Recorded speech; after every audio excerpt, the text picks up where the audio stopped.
Hi everyone, and welcome to another episode of Ask Dr. Barb. I'm Dr. Barb Lenahan, and I'm here to answer your questions about all things animals. Today, we're talking about one cool and interesting, mysterious creature, the narwhal. Hit it, Kula!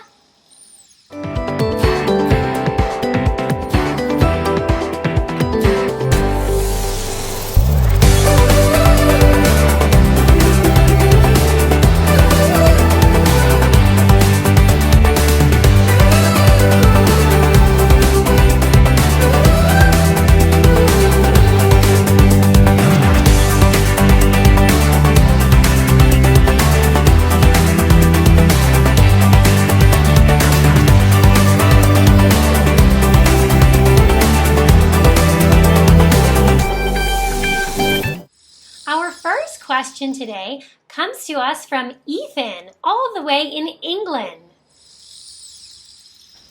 Why do narwhals have a nose like a unicorn? Great question, Ethan. For those of you who aren't familiar with narwhals, they are in the cetacean family, meaning they are related to dolphins and whales. They are in the same family as beluga whales, and they also live in the Arctic Circle. Like its relative, the beluga, narwhals do not have a dorsal fin on their backs like most dolphins and whales do. But they do have a really unique feature that sets them apart from other dolphins and whales, their tusks. They are commonly referred to as unicorns of the sea. Male narwhals have a long, twisted tusk on the front of their heads. That tusk is actually their canine tooth that grows long and juts out of the front of their head. It's almost always the left canine tooth, which in you and me is that pointy tooth there. Kula, you want to show him your canine tooth? Show him, Kuli.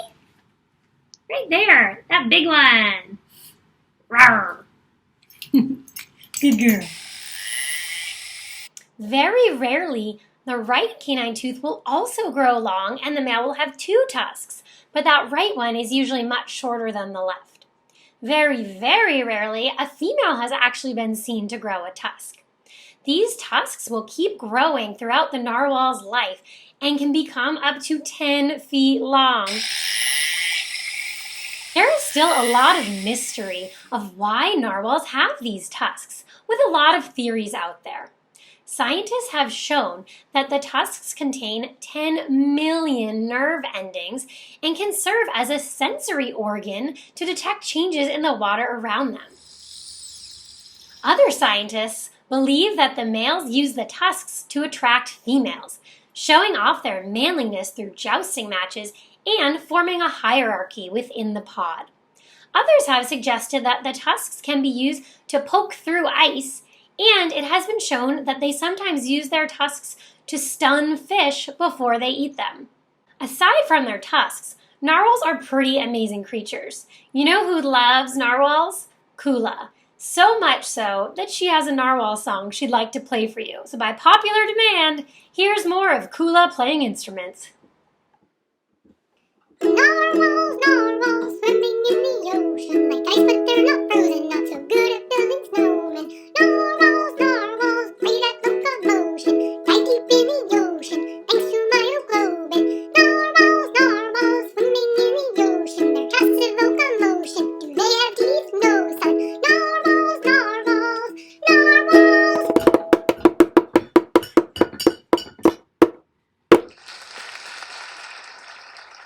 Wow, thank you, Kula, for that beautiful narwhal song. Isn't she well trained? Do you want some more fun narwhal facts? Narwhals are the deepest diving whales. They can dive over 1 mile deep into the ocean and can hold their breath for over 25 minutes. Don't try that at home, kids. Narwhals have spots and are darkest when they're born, and as they grow older, they become lighter in color. They can live up to 50 years on average. The oldest documented narwhal was 101 years old. That's super old. They inhabit cold Arctic waters in the Atlantic and around Russia. And fun fact, even though narwhals are odontocetes, meaning toothed whales, they actually don't have any teeth in their mouths, just the males with the tusk. They use echolocation to help them find food, just like dolphins do. And then they use their mouths like vacuums to suck up the food, kind of like walruses. For a not-so-fun fact, narwhals, like other animals who live in the Arctic Circle, are very sensitive to the effects of climate change. Melting Arctic ice leaves them vulnerable to getting trapped, and increased shipping traffic in the area can interfere with their acoustic communications, meaning how they communicate with other narwhals and navigate using echolocation. Narwhals are considered near threatened, and it's estimated there are about 80,000 narwhals left in the Arctic. You may wonder, well, what can I do to help at home? The answer is simple. Every single action that you take to lower your carbon footprint and take care of the planet can add up to big change to stop climate change. For example, walk or ride your bike instead of riding in a car. Eat less meat. Conserve water.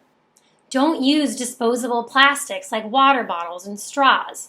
Reduce, reuse, and recycle wherever you can.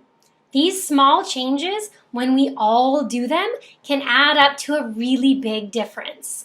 So it's in your power to help save narwhals, polar bears, and all the other magnificent endangered animals around the globe. Well, thanks so much for watching, and please be sure to keep up that enthusiasm and love of animals. Please be sure to subscribe to my channel and click that bell to be notified when new videos drop. If you have any questions about anything at all related to animals or being a vet or becoming a vet, please email it in to the email address in my About section or right here, and I'll be sure to answer it.